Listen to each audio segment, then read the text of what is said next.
Well, 40 minutes past the hour of 6, or if you like, 20 minutes to 7, like the French would say. Time now for us to delve into the news review, and I'm joined by the MPP's parliamentary candidate-elect for Ejumako Enyan Esiam, Dr. Rashid Kwesi Etuafo. He is our guest. Before I go to him, though, we all know that this segment, as always, is brought to us by Endpoint Homeopathic Clinic. They're offering you, if you're a man, look, if you're past 35, some would say 40, and if you're a man, you've not checked your prostate, it could be disaster in the making. If you're a woman, you don't know your fertility status and you're just sitting down on your hands, you could face problems moving on. So why don't you just get yourself checked? And here's the good part. It is completely free, gratis. You won't pay anything if you go to Endpoint Homeopathic Clinic for that screening.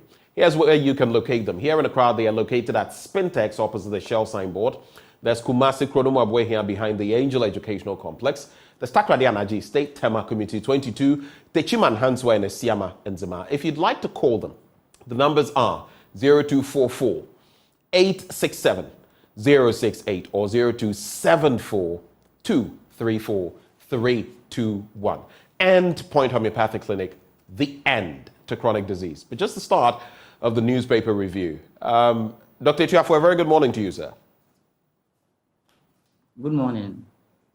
I can hear you, but very faintly. I don't know whether the problem is from my end or yours. Let's do this one more time. Good morning. Can you hear me now?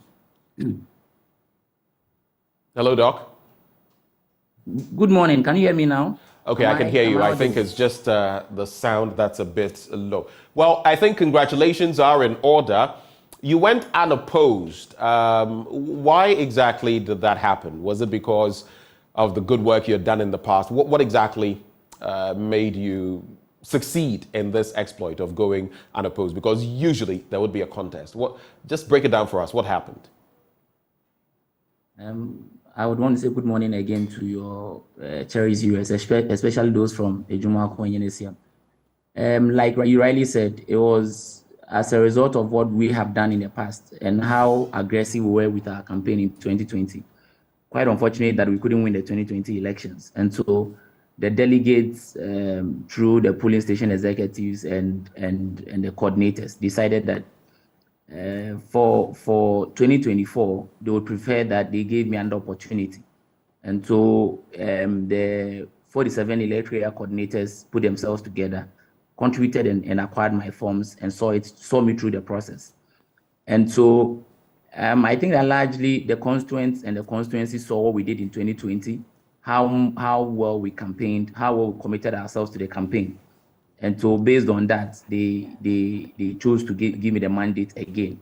We first thank God that nobody showed up to contest based on what we have done in the past. And we can assure them that my going unopposed does not mean that we would not campaign aggressively and would take their blessings for granted.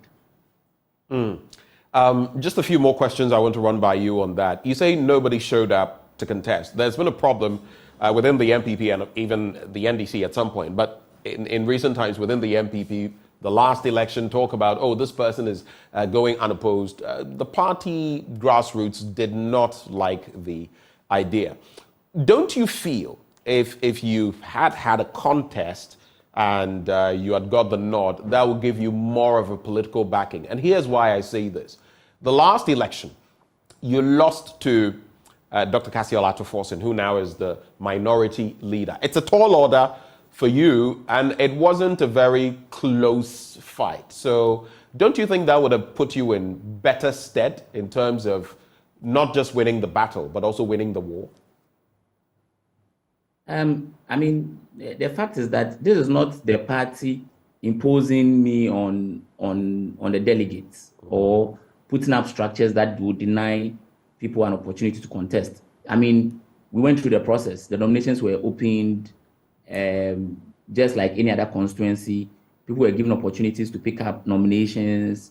The national party, regional party, constituency party did all there is to do for people to show interest to contest.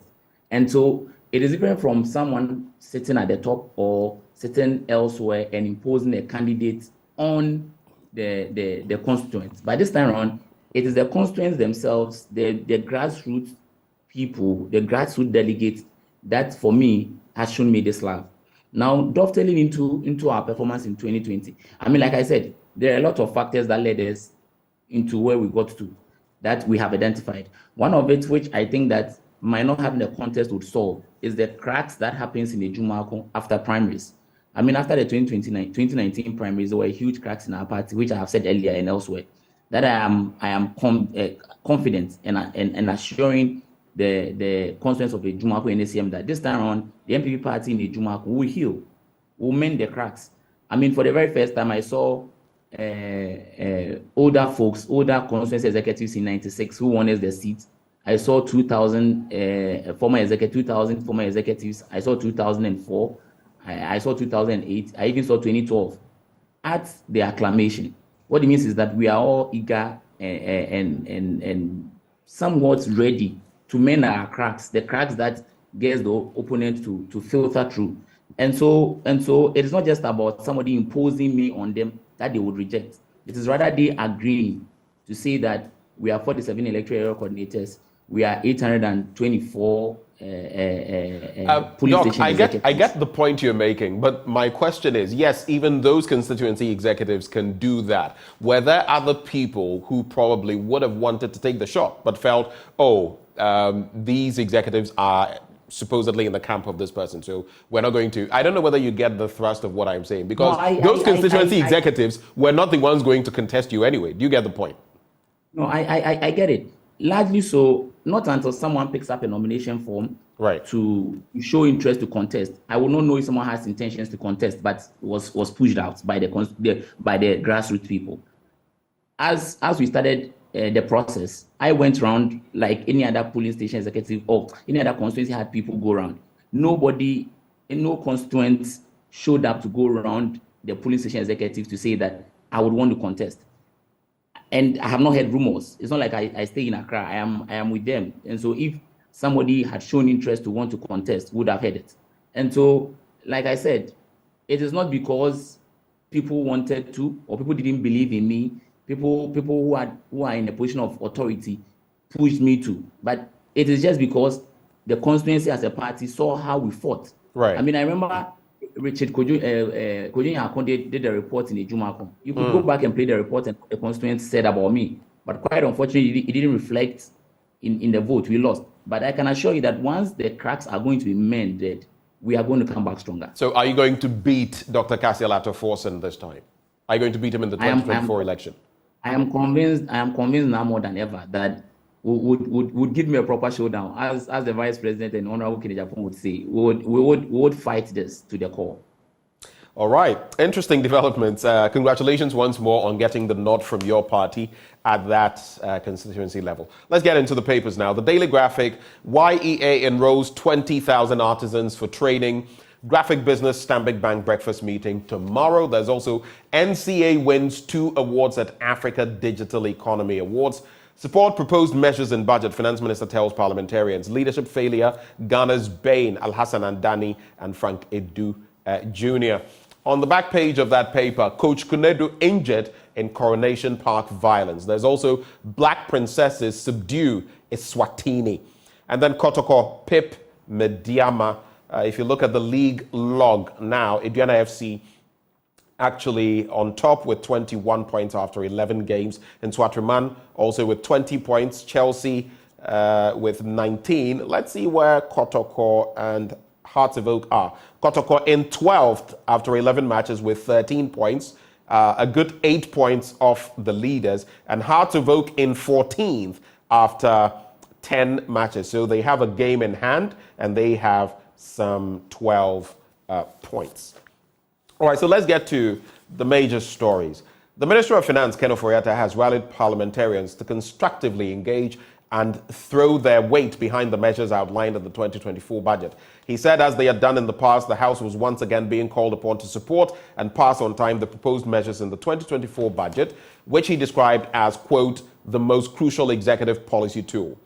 Quoting him again, he says, there are seasons to fight, tear down, break down, and idle about, and there are seasons to rebuild, push forward, hold up energies, and lend support. My question, though, to Mr. Ofori-Atta would be, in terms of fighting, tearing down, breaking down, we had a pre-budget forum right here. We had Guta the AGI, the GNCCI, among others, featuring, talking about taxes that had been imposed. Why do we still have the COVID-19 levy, among others? So if you're talking about other people listening, are you willing to listen yourself, Mr. Oforiatta? But what is your take on the 2024 budget? A lot of questions have been raised about what this means for Ghana going into an electoral year and with an IMF program. What's your take, Doc?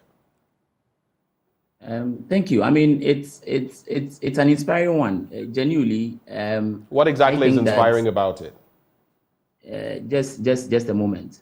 I think that there were a few concerns that Ghanaians had raised in the past, which I have been a part of, that I thought that the government listening to meant that we are making progress. I mean, if you quite remember, not long ago, we had a group of young females. In fact, when I was GRASAC National President in 2016, it's one of the things that we pushed for. It didn't happen. My women's commissioner pushed for that lifting up every sort of levy and tax on sanitary pads, which largely for those of us who started our schooling life in a village and knows the effect of this in rural folks, I think that is progress, especially so when it was lifted on local pad manufacturing companies. What it means is that it's going to give them the strength to widen up, it's going to give them strength to employ more and all that.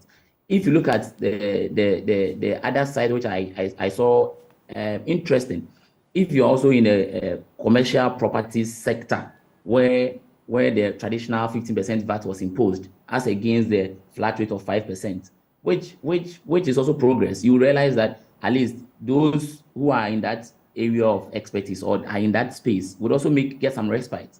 The programs that the finance minister has stated that is going to help us show up our revenue, stating that they are going to pursue the EVAT system they introduced, which electronic VAT invoicing they introduced, which brought in some very good revenues. All I'm saying largely is that, yes, we are not there yet, but gradually, based on this program and based on how he as a finance minister sees our revenue measures and our expenditure measures to be vis-a-vis elections, I'm sure that we will not plunge ourselves into the normal dangerous zones we get into every electoral cycle year. And so, yes, like I said, it is not what we all expected it to be, but we are not doing terribly. Largely so. That's what I think. Well, thank you for sharing your thoughts. He also added the finance minister maintained that the road ahead was fraught with uncertainties, global economic shifts, emerging societal needs, and the ever-present challenge of balancing growth with stability as well as equity to promote positive social mobility for all. And social mobility is one of those that have been affected. Look at farmers, for example. We've interacted with a number of them over this period. People who are going to expand their farms, expand employment and all of that have had to actually downsize the hotel, industry, many other aspects of our economy. So the question is whether this budget will bring the sort of relief come next year. We do know that it's going to get worse before it gets better. But how much worse is really the question. But let me quickly get to other stories on the international front before I come back to Ghana. G20-led summit for Africa highlights renewed interest. Leaders from more than a dozen African countries are heading to Germany for the G20 Compact with Africa Conference, which aims to help bolster private investment in the world's poorest but fast-growing continent. Whenever I see poor attributed to Africa, my gut feels a certain way. Now, we have what they call white gold, lithium, and everything. But you go to places like, I believe it's Zambia, where they're allowing, again, and I don't care whether it is Chinese or whichever elements. Now, there are Chinese there. Some of them, like in Ghana, there are things, mining aspects limited to locals, nationals of Zambia. They're allowing the Chinese to use these permits to get large swathes of land, lithium-filled land, at what the locals would have got them. These are small-scale people. And then, even the living conditions, deplorable. I read a story recently where the Chinese inhabit, air-conditioned brick and mortar structures, while some of the Zambians working there are in aluminium shacks, if you like, no ventilation, AC. How do we do this to ourselves Africans. Sometimes I look at us, and because of a little something you will get as a leader, you let your people suffer like that. How will those people respect you? They don't respect you. For those of you watching me this morning, cutting those corners, cutting those deals, you may think you're getting some money from them, but they don't respect you, and they don't respect your people. And that is why they end up treating people the way they do. We have to rethink this, because the neo-colonialism is in effect. It's been in effect for a long time, and it's getting even deeper. And I'm not just singling out the Chinese either. There's also the story. Weah concedes defeat, and I'm so proud of him because I've been in Liberia and seen what happened there. I'm so proud of George Weah for conceding. It was narrow, I think 51 point something percent and 49.1% or so. He could have got into. He let it go peacefully, telling his fan base, his supporters, look, this is it, let's go. And I think that's a good thing for that country. But let me quickly get into those other stories so we can say goodbye to the daily graphic newspaper. If you have reactions on some of what I've shared, you can also share your thoughts when I come to you, Doc. Leadership failure, Ghana's bane. Now, two former banking executives, Alhassan Andani, my own senior brother, and Frank Edu Jr., have labeled the country as a nation in crisis due to what they described as systematic leadership failures and structural deficiencies over the years. For Mr. Edu Jr., a former managing director of Calbank, the country had always had a leadership problem, which he said had plagued this development for many years. He says, we have not had leaders, but rather rulers. Leaders provide a vision to galvanize the people to follow and achieve that vision. In my 61 years, I don't think that I have come across in this country a leader with a vision who has mobilized the resources and human capital to drive this nation forward. Mr. Andani also added, Malaysia and Singapore took some of their early development plan from Ghana. And that is true. If you read the book From Third World to First World, the Lee Kuan Yew bit, Malaysia and Singapore took some of their early developmental plans from Ghana. If we compare where they are and what we are doing today, then we are a nation in crisis. In Ghana, we spend too much time talking about economics instead of doing economics. Your thoughts, Doc? Thank you. I would want to take it from the agricultural bit, then I would dovetail into leadership and its crisis. Yes, it is true. I mean, data shows that our cultural sector throughout the COVID era, vis-a-vis into 2021, it did. But when you see the trajectory, it's gradually picking up. I mean, when I read the budget presented to Parliament, you could see that, in fact, as far back as 2020, the agri sector grew from, I think, 6.2 in 2017 to about 7.3 thereabouts. Now it's dipped to about 6.3. I am convinced that gradually, I mean, if my memory serves me right, I think in 2022 we're doing 4.3. Now we've got into 6.3. What it means is that if you check the graph, we got up there, we dipped, and we are coming up. Like you said, like they say, it needs to get worse to get better.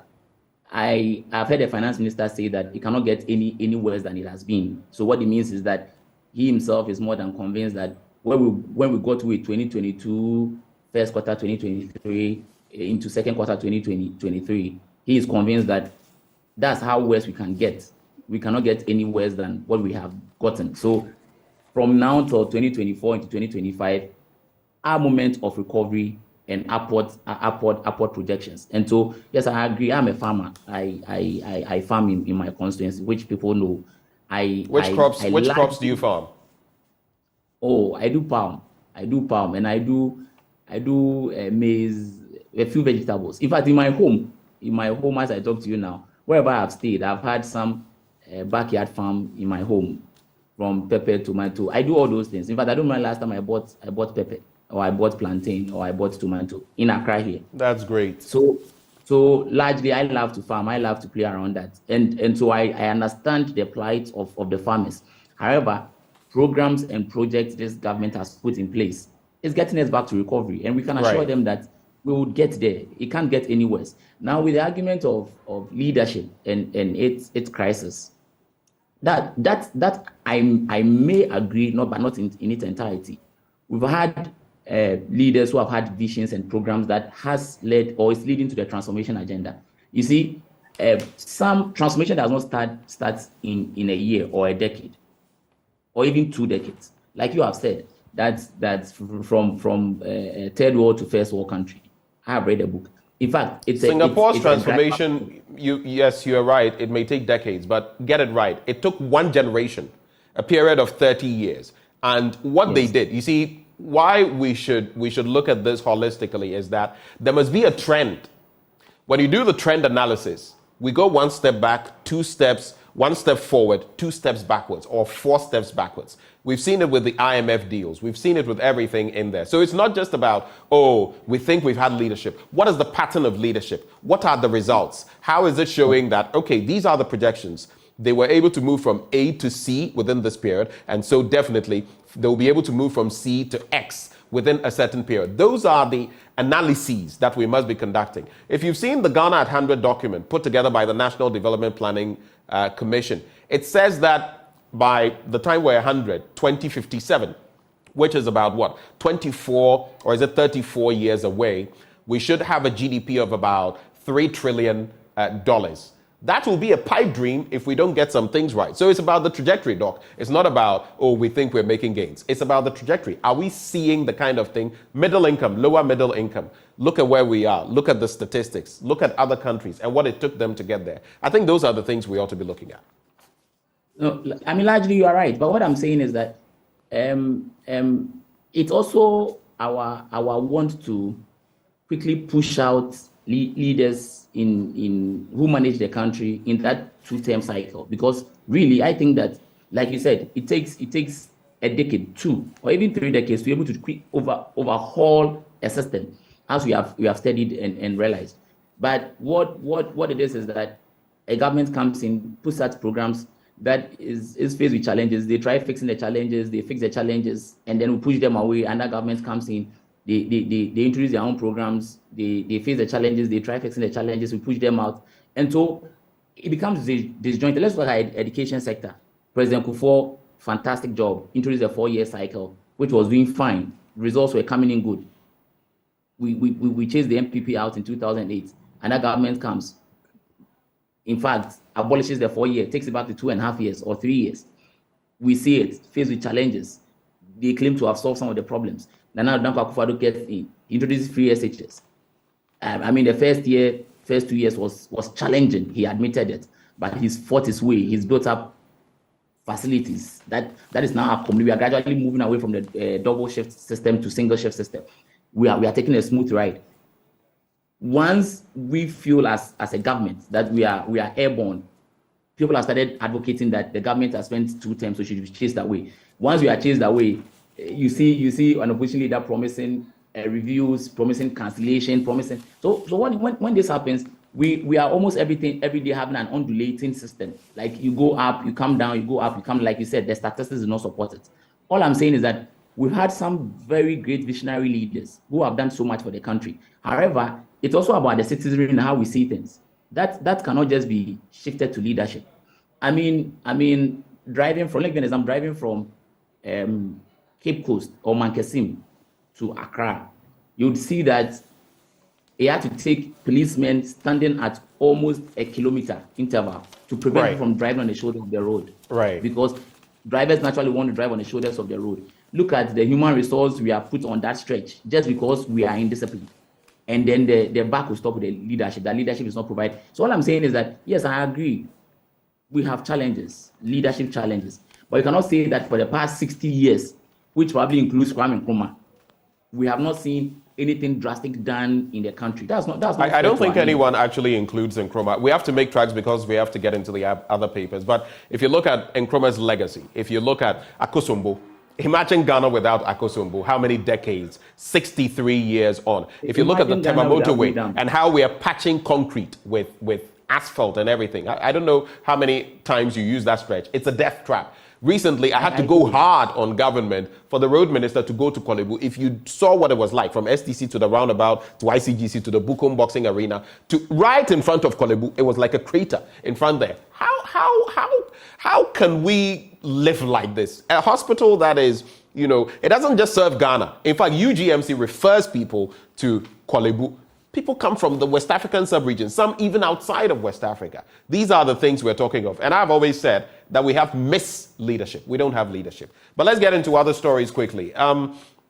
So Hamas battles Israeli forces in North Gaza amid hopes of hostage deal. And of course, that has turned into a very complicated situation. The Qataris mediating in this event, but we've also seen footage, if you followed, of that Al-Shifa hospital in Gaza, where apparently Hamas has cells operating in other places. It's become a convoluted problem because per international law, you can't get into a hospital facility, attack or something. But if it is compromised and is being used as a point of attack, then that status changes. So very interesting dynamics, but the carnage must stop and lives must be saved and hostages must be returned. That's all some of us feel must be done.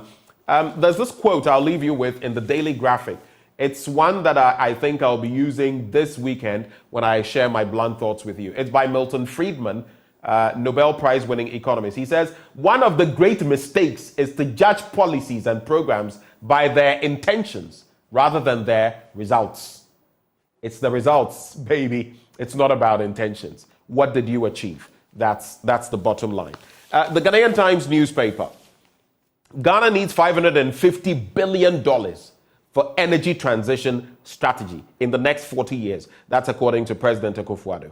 We've not managed our economy well, Catholic Bishops' Conference declares. That story on page 11. Small-scale miners urged to embrace gold catcher technology to avoid environmental pollution. Of course, it's an easier way of securing the gold without having to use the mercury and everything else. That's the gold catcher. I think in recent times, government, the president also may have spoken about bringing about 3 of those into the system.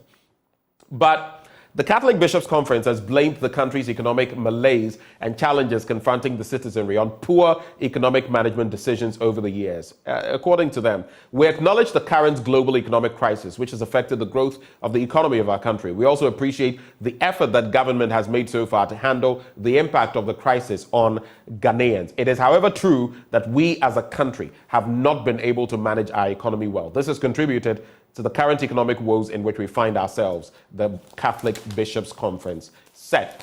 The Daily Guide newspaper says, change your attitude, Speaker charges MPs. Man jailed 20 years for pouring acid on ex-girlfriend. This whole thing about pouring acid and the rest, I think we have to become much more stringent on it. Look at what it does to people. Disfigures you, messes you up, changes the trajectory of your life. I think if you are found to be complicit or implicit or whatever the case may be, I think it should be dealt with ruthlessly. You can't take someone's destiny into your hands like that and just destroy everything.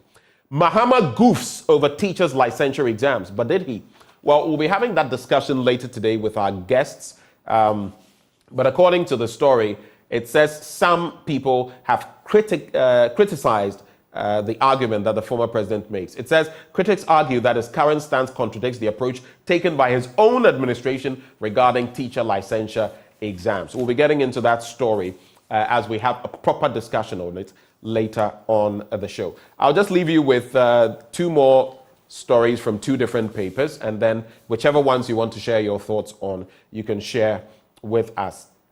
Sege feud probe, Mines and Energy Committee engages Electrochem. You remember in recent times, there was that issue again, 1 person dying. And then NPA GSA reduced manganese in petrol in response to consumer complaints. And they've been talking about the fact that wherever you go in Ghana now, the fuel you will buy will be top quality. The Ghanaian Publisher newspaper.